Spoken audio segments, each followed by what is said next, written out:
Hi and welcome to this video on how to adapt Di Hughes's PowerPoint stitch front cover creator. If you don't have Photoshop, this is a great little tool and it allows you to create your own digital design covers so that you don't have to buy anybody else's, and you can then create them to match the papers and colour scheme that you have in your planners and journals. You have the instructions on the first page. When you get it, the original looks like this. And it looks okay, but it's not quite what I want. First of all, I want things to stand out a bit more. So I'm going to go to the selection pane so I know which one what I'm dealing with. And I want to go to the clasp. I'm going to right click on it and I'm going to format it. And I'm going to make it a little bit more 3D. So I'm going to add a top bevel and I'm going to increase it, and that gives it a little bit more depth. Let's also have a look at the shadows. That's a top shadow, bottom shadow. Okay, so the bottom shadow is the shadow around the clasp and the top shadow is the shadow on top of the clasp. But let's have a look between one and the other. Just makes it a little bit brighter and stand out more. I might actually make that a little bit more of a bevel. So let's go to format picture again and go to this one.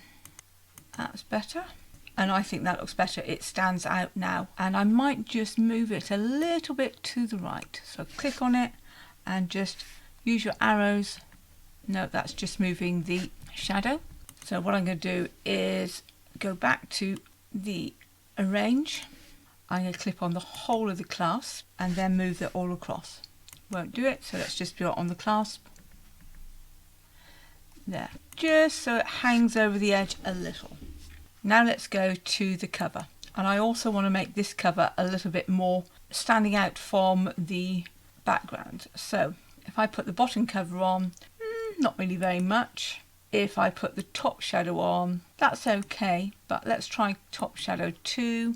Yeah, I like that better. It's a much lighter shadow. But first of all, let's see if we can do some play with the cover. So let's go to shape effects, and we'll go to bevel, and as you can see we have got a nice beveled effect. If I go to the original, it's very flat, and now you have a slight curve on the edge, which I think makes it look more realistic. The next thing I'm going to show you is the spirals.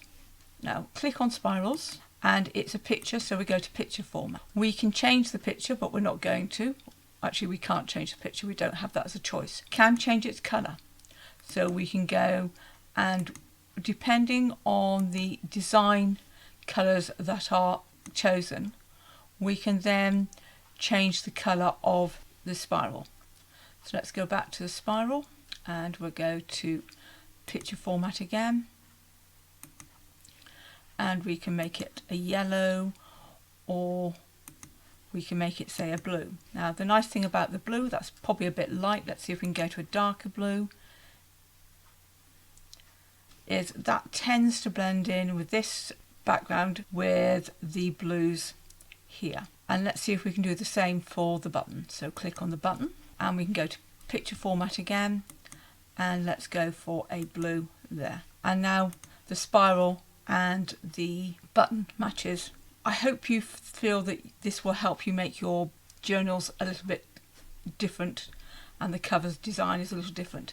To show you something that I have been playing with, I'm going to go to another of my designs, and I have created this motif from a icon, and I have coloured it and beveled it. I've used free images from Pixabay to give me the bottom of the acorn here, and a leather effect to give me the leather background. I've used the leather effect as well on the clasp. I haven't moved the clasp over, so let's see if I can.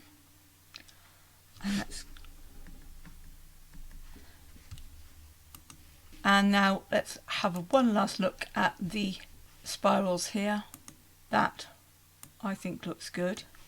And if we change the button to that as well, and I think that looks a really interesting cover, and it just takes a few minutes play to set up the creator template as you like it.